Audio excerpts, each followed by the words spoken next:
दोस्तों, आज हम आप लोगों को अधिगम पढ़ाएंगे। अधिगम इसका सापेक्षिक सीखना, और यहाँ से 2 से 3 नंबर आप लोगों को सुपर टेट, सी टेट या टेट में पूछता है।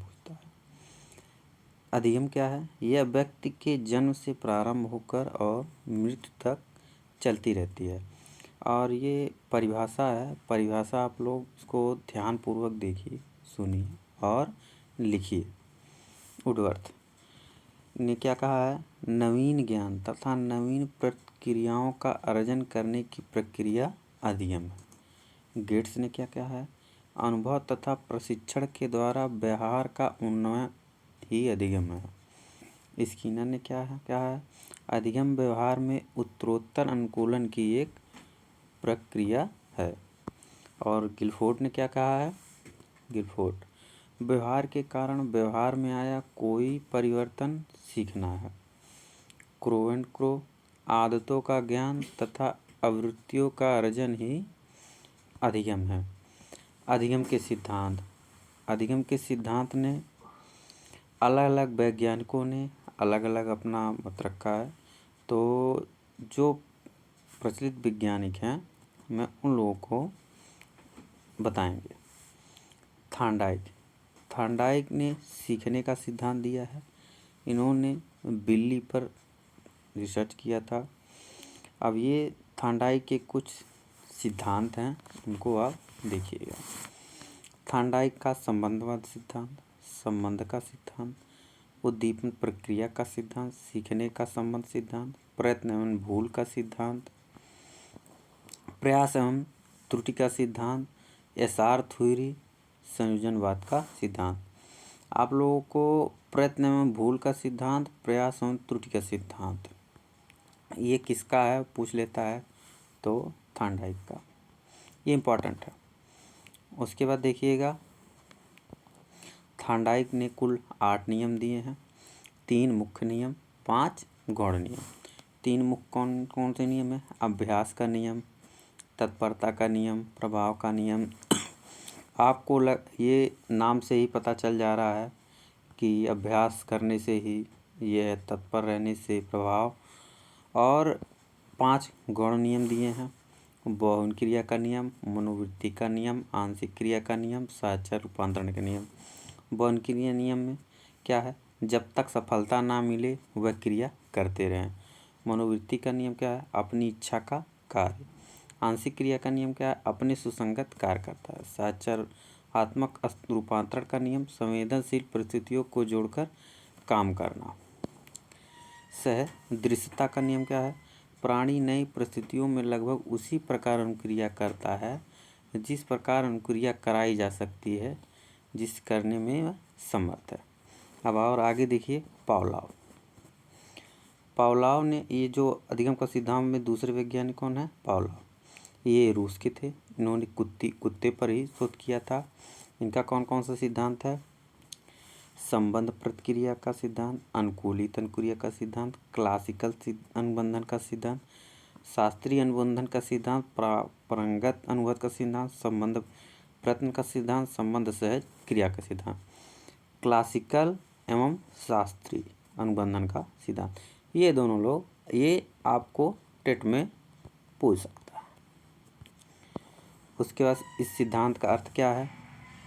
जब किसी अस्वाभाविक उद्दीपक को स्वाभाविक उद्दीपक के साथ प्रस्तुत किया जाता है, अस्वाभाविक उद्दीपक स्वाभाविक उद्दीपक के साथ जुड़ जाता है।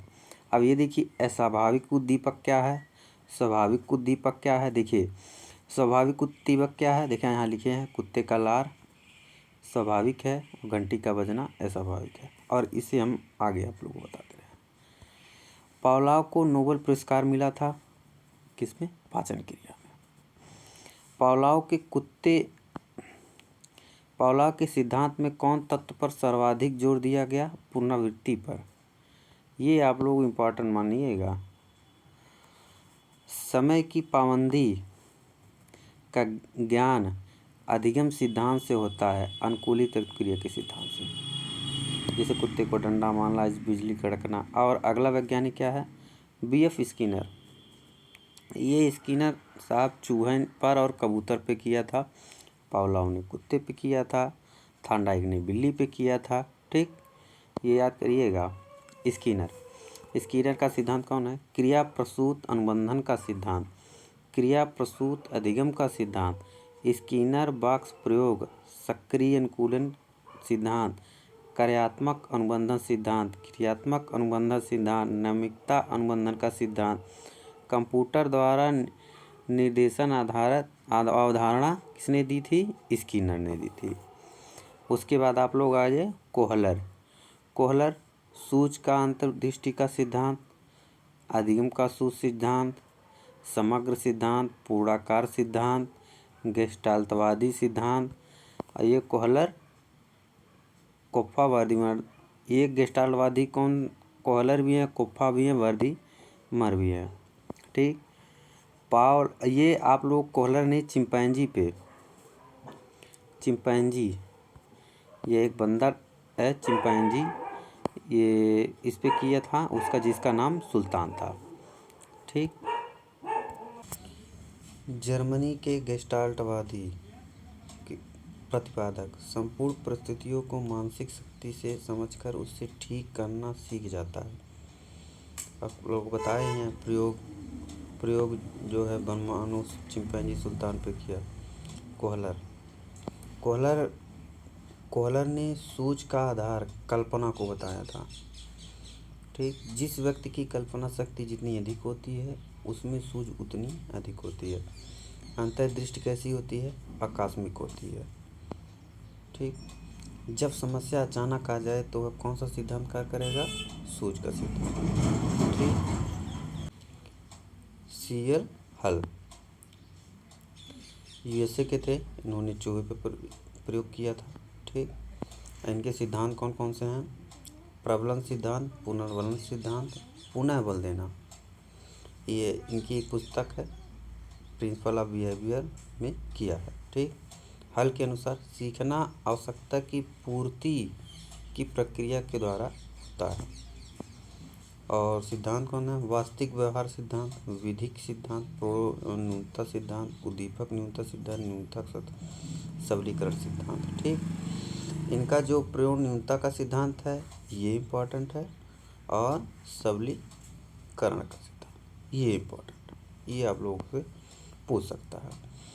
सीखने का आधार आवश्यकता की पूर्ति पर होता है। ठीक, आपको अगर आवश्यकता है तभी आप सीखेंगे कोई भी चीज़।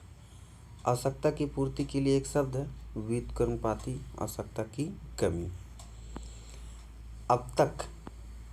अब तक सीखने जितने भी सिद्धांत प्रस्तुत किए गए हैं उनमें यह सर्वश्रेष्ठ है। ठीक, हल के प्रबलन सिद्धांत के लिए किसने कहा है? स्किनर ने।